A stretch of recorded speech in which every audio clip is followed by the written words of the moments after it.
Tepatnya 16 Mei 2015 dinyatakan keluarga angkat Angelin sebagai tanggal terakhir mereka melihat keberadaan Angelin bermain di halaman rumah mereka.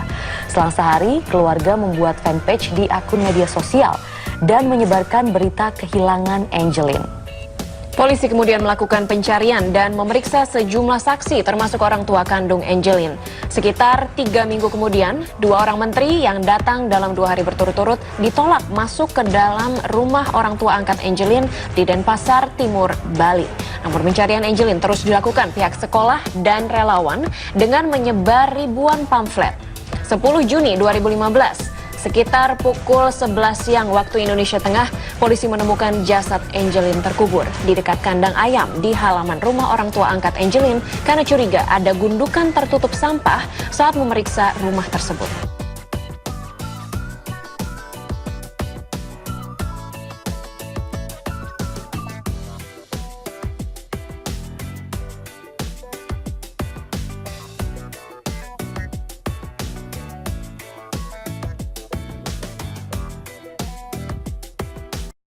Rumah tangga di kediaman korban, Agus sempat memperkosa Angelin sebelum Angelin dikuburkan. Agus ditetapkan sebagai tersangka pembunuhan terhadap Angelin setelah polisi memeriksa bersamaan dengan 7 orang saksi. Menurut polisi, Agus telah melakukan kekerasan terhadap Angelin sekaligus mengakui pelaku kekerasan seksual terhadap Angelin.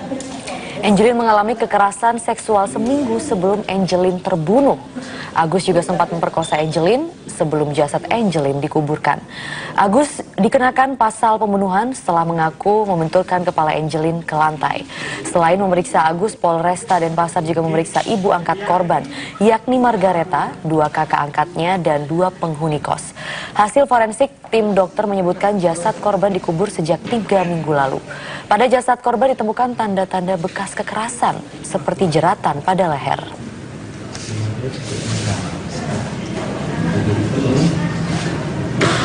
Ibu kandung Angelin, Hamidah, mengalami syok berat setelah mengetahui anaknya Angelin ditemukan terbunuh di kebun rumah kediaman korban Jalan Sedap Malam, Denpasar Timur. Kini Hamidah tengah menjalani konseling untuk menstabilkan kondisinya.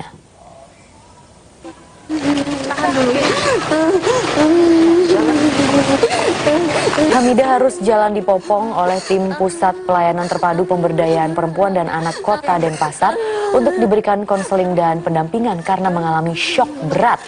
Hamidah terus menangis dan sempat pingsan beberapa kali setibanya di Rumah Sakit Sanglah untuk melihat jenazah Angelin. Anggota tim P2TP2A, Siti Sapurah, membenarkan bahwa Angelin menjadi korban kekerasan seksual sebelum dibunuh. Angelin menjadi korban kekerasan seksual seminggu sebelum ajal menjemput bocah berusia 8 tahun tersebut. Namun ibu angkat Angelin masih berkilah terlibat pembunuhan Angelin.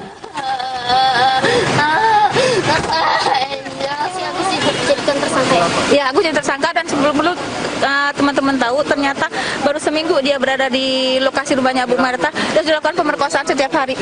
Oh, ya, cukup ya. Saya akan dibunuh. Ya, ini 25 hari menghilang. Akhirnya bocah 8 tahun Angelin ditemukan jasadnya terkubur di dekat kandang ayam di pekarang rumah ibu angkatnya di Denpasar Timur, Bali. Ya, sementara itu ibu kandung Angelin tentunya histeris ya, meminta pelaku pembunuhan anaknya dihukum mati.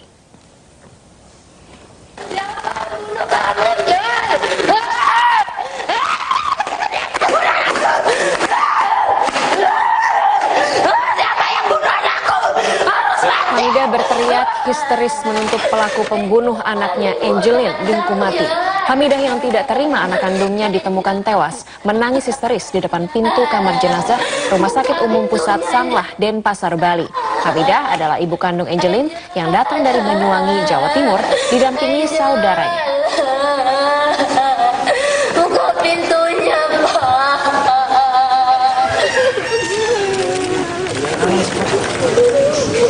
Sebelumnya tangis histeris para guru sekolah Angelin terdengar di pelataran rumah Angelin pasca aparat membawa jenazah Angelin keluar dari rumah orang tua angkatnya itu. Mereka tidak menyangka nasib tragis berujung maut menimpa Angelin. Setelah 25 hari dikabarkan hilang, aparat menemukan titik terang setelah mencurigai gundukan tanah yang tidak beraturan dan tertutup sampah. ketika mengecek rumah Angelin di Jalan Sedap Malam nomor 26 Kesiman, Denpasar Timur.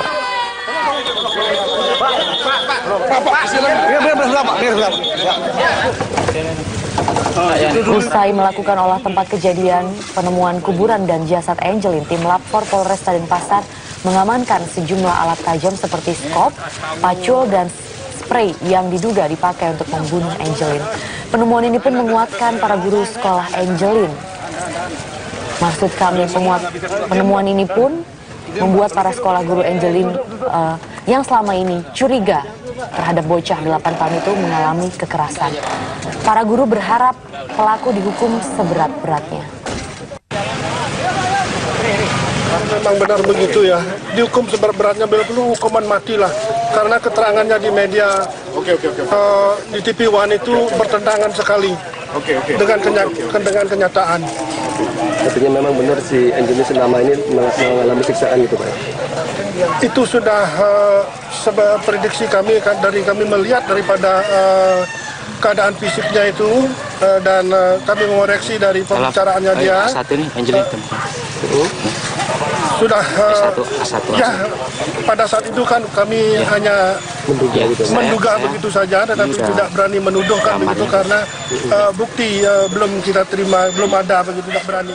Sementara itu pemirsa, dari hasil otopsi jenazah Angelin, tim forensik Rumah Sakit Sanglah Denpasar memperkirakan bocah 8 tahun ini telah meninggal dunia sejak 3 pekan lalu dengan penyebab pendarahan di kepala. Selain itu, tim forensik juga menemukan luka memar hampir di sekujur tubuh Angelin.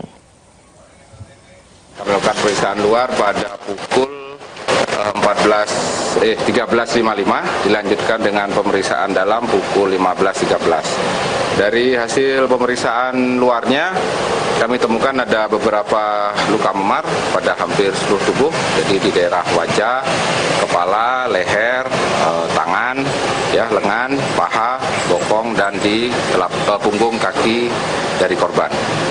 Kemudian dari tanda pembusukannya atau perkiraan saat kematiannya sekitar kurang lebih 3 mingguan.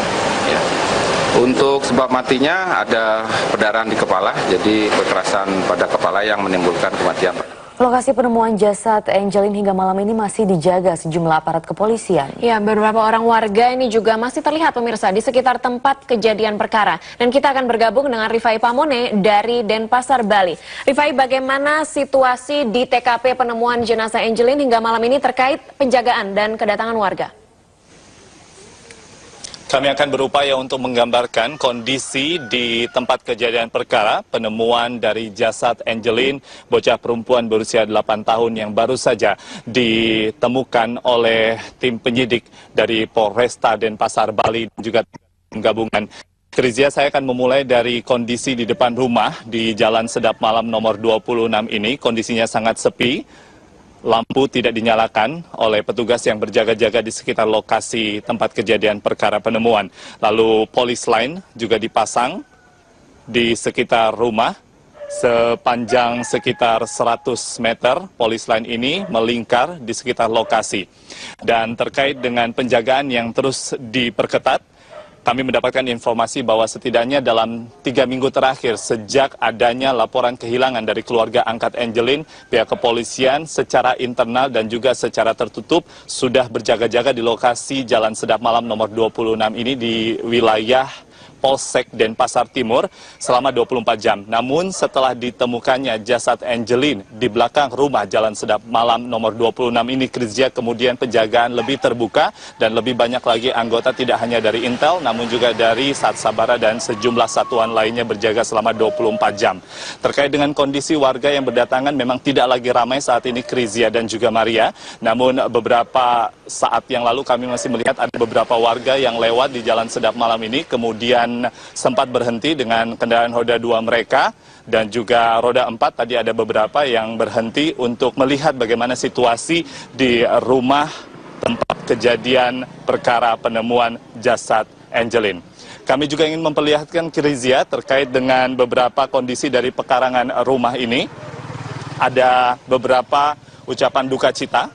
Kami akan coba memperlihatkannya kepada pemirsa. Ada 2 karangan bunga setidaknya yang diletakkan oleh para ibu dan juga anak-anak yang berada di sekitar perkampungan ini.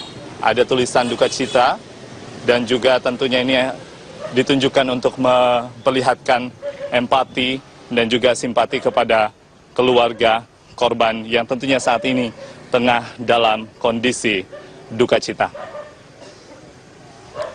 Krizia. Rifai, kemudian bagaimana dengan penyidikan polisi terhadap sejumlah saksi? Apakah sudah ada perkembangan?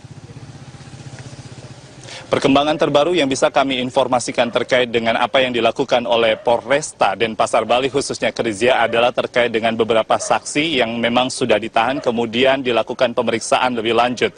Dari beberapa saksi yang seperti sudah diketahui diantaranya ada penjaga rumah dan juga kemudian beberapa anggota dari keluarga angkat Angelin, diantaranya adalah ibu angkat Margaret dan juga kakak angkatnya Yvonne yang sempat interogasi di Polda Jati maupun di Polresta Denpasar Bali hingga pukul 20 lebih 30 menit waktu Indonesia bagian tengah.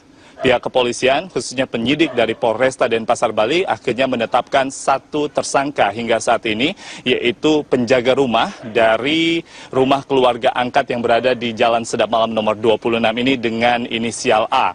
Kemudian hal tersebut masih terus akan dikembangkan. Informasi yang beredar saat ini, motif dari pembunuhan yang diungkap dari hasil forensik atau sidik forensik dilakukan di RSUP Sanglah Denpasar Bali, di mana ada kemungkinan besar kekerasan lalu berujung pada pembunuhan. Ditetapkan juga oleh pihak kepolisian bahwa informasi saat ini tersangka berinisial A sempat melakukan pemerkosaan terlebih dahulu, kemudian menghilangkan nyawa bocah perempuan berusia 8 tahun, Angelin. Krizia. Baik, Rifai Pamon yang melaporkan langsung dari Denpasar, Bali. Pemirsa, kisah pencarian Angelin diawali sejak bulan Mei lalu, tepatnya ketika keluarga angkat Angelin menyatakan kehilangan bocah berusia 8 tahun itu dan mencarinya melalui akun media sosial. Namun ketika menyebar, keluarga angkat dari Angelin ini justru tertutup kepada media, termasuk 2 menteri yang berkunjung ke rumahnya.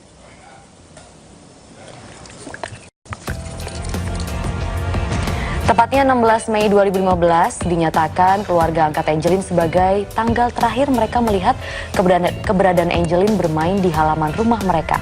Selang sehari, keluarga membuat fanpage di akun media sosial dan menyebarkan berita kehilangan Angelin. Polisi kemudian melakukan pencarian dan memeriksa sejumlah saksi termasuk orang tua kandung Angelin. Sekitar 3 minggu kemudian, 2 orang menteri yang datang dalam 2 hari berturut-turut ditolak masuk ke dalam rumah orang tua angkat Angelin di Denpasar Timur, Bali. Namun pencarian Angelin terus dilakukan pihak sekolah dan relawan dengan menyebar ribuan pamflet. 10 Juni 2015, sekitar pukul 11 siang waktu Indonesia Tengah, polisi menemukan jasad Angelin terkubur di dekat kandang ayam di halaman rumah orang tua angkat Angelin karena curiga ada gundukan tertutup sampah saat memeriksa rumah tersebut.